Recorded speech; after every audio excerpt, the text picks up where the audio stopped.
For the repair of the Fifa valve by Curtiss-Wright, the following procedures were necessary. Replacement of various pneumatic components and general cleanup of the unit. For testing, we use a 8-volt DC power supply.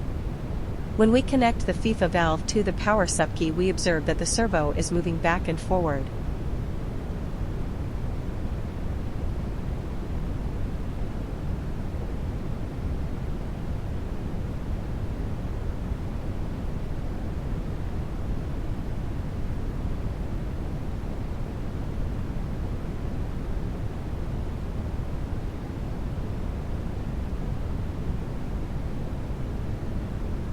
No further testing due to the absence of additional units. It is now clear that the Fifa valve by Curtiss-Wright is working successfully and is ready to be delivered to the client.